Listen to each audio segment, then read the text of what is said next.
We continue a bit with this saga we are doing of the fall of the House of Windsor. William Arthur Philip Lewis is the eldest son of Charles Dars, the current King of England, and Diana Spencer, better known as Lady D. Tall Lanky. He was the one chosen by fate to be born first. William has spent his life under the ever-lengthening shadow of the crown. Like his father before him, he has always been aware that his future role has been shaped by those around him to fulfill those obligations of the role he has been given. To tell the truth, William was never given the choice of whether or not to inherit the crown. He was simply told he would, and that was that. All this becomes relevant today with all the criticism that the Prince of Wales is receiving regarding the situation on the one hand with Kate Middleton, and on the other hand because practically as he knows that he is the heir, there is a sector of society that accuses him of being untouchable. Is this true? Well, the British monarchy is like that. Instead of choosing the person who would best fit the job, they simply follow the lineup like other European monarchies. If you are lucky, or rather unlucky enough to be the fastest swimmer the first time, then it's all up to you. If you are lucky or unlucky enough to be the fastest swimmer the second time around, in this case you will get the second place, also known as spare. None of the oppositions are good by default. There are too many on the shoulders of the firstborn and too many on the shoulders of the second. Both children end up growing up without their childhood experience and completely lost in their adult position after losing their mother as an adolescent and pre-adolescent respectively. Adult after losing as a teenager and as a preteen respectively their mother, until they were finally able to ground their experience and find a purpose in life. Of the two positions, the spare position, which is how Harry refers to himself, and as he was told in his own family, i.e. you, if William is missing, you will have to take on the duties of the King of England. This is probably the best option in the long run because the monarch's second son always tends to learn to be more self-sufficient. They are not coddled or brainwashed into thinking they are so much better than everyone else. However, that does not help them in the long run, as they tend to be very self-conscious and lack self-esteem. Over the years, many replacements have been punished, ridiculed, tormented, and bullied simply because they were born landlords. George had a terrible stutter as a child due to his spare position, and the only exception to the rule would be to the grandmother of the two, Queen Elizabeth, and also her sister Princess Margaret. Elizabeth was never destined to be queen. Her uncle David was the heir, and he by rights should have married, had children, and continued another line. What inevitably happened was that the King of England married a two-time divorcee whose ex-husbands were still alive. Since 2002, members of the royal family were not allowed to marry a divorcee or remarry after divorce if either of the ex-spouses were still alive. We would eventually get more details on this story. In the end, David didn't care. He married Wallis anyway and abdicated. He never had children. It was never an option to consider as he had his wife at the time, and when Elizabeth II's uncle abdicates, she was only 11 years old. Personality and character traits, for the most part, were already pre-developed. Margaret, or Margarita, on the other hand, was only 6 years old at the time, and the sudden change from a quiet family life of 4 to a life of palace, appearances, events, etc., that would have been a shock to her daily routine. On top of all that came World War. Back to William. He was spoiled from birth by his parents, his nannies, his staff, his grandmother, and his great-grandmother. The spoiling meant that he developed a personality of privilege that earned him the nickname Billy the Basher, sort of like a naughty Daniel. The nickname came about because he was so quick, loudly feinting, punching, choking, and physically kicking other students and teachers as a child. He repeatedly threatened to send knights to finish off classmates who were not to his liking or who did not give in to his demands. Videos of press sessions and interviews with his family shortly after Harry's birth show William beating his mother and father.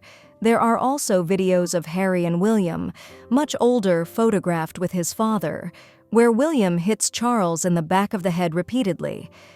Harry's book sheds more light on this subject. He recounts 2 stories from his late adulthood in which William physically attacks himself and an old family friend physically during conversations that William escalated into arguments because they simply would not yield to his will. As his adulthood progressed, it was also reported that William, well, this we've said before, alcohol addiction, we've said it in other videos, he says he's not a party drunk, so to speak, but a regular, daily drinker. His friends have described him as a 1-pint Willie, or a good clean drunk. A clean drunk is fine, sure, but a drunk nonetheless. Stories about William's excessive drinking have been in the headlines for several years, before the Queen's death, before Harry and Meghan left for the US, and attempts by the press to blame these events for the increased consumption of alcohol consumption are not fair. William has not changed his habits, but they were there all along.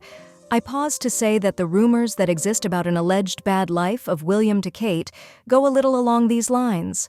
At the wedding, and we told about William and Kate, Harry told in the book that he was still hungover and he was a little drunk, so he offered her a mint when they were in the car because he reeked of rum. I don't know where they got this from, but in the book, it doesn't come out that way. Rumors of this increase in excessive drinking took place when William's infidelity with Rose Hamburg was discussed. Videos of nightclubs, private pubs, ski resorts, parties, rumors, rumorology spreading over the public sphere and somehow contributing to this black legend.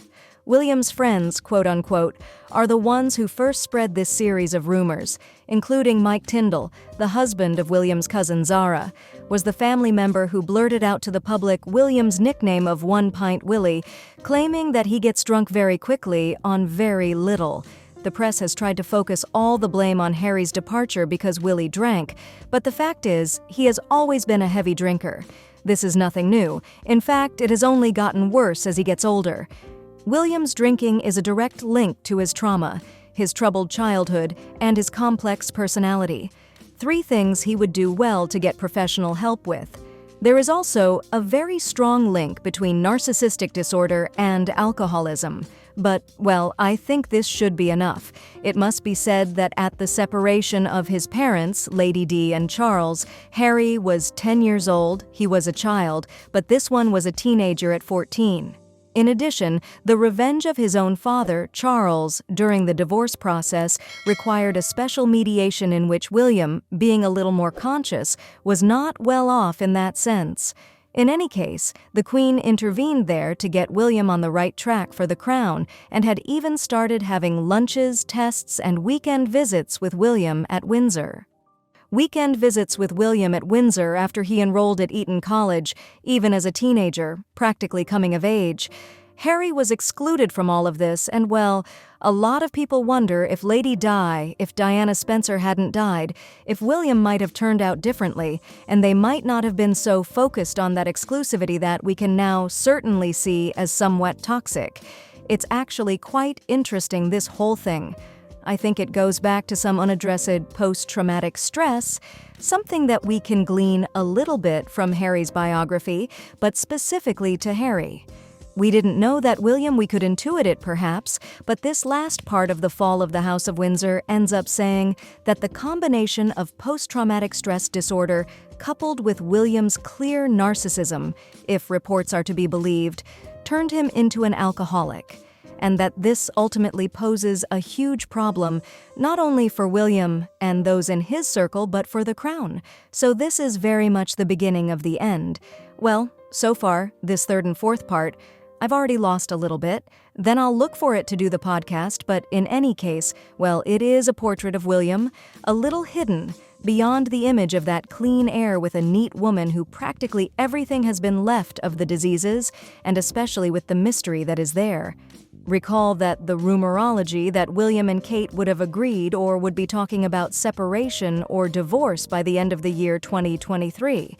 With this, I think it draws a rather dark picture in which I think that William, who now means politically, perhaps it would be better to mean in other aspects of his life and even make visible any kind of problem he has had as long as he has overcome it.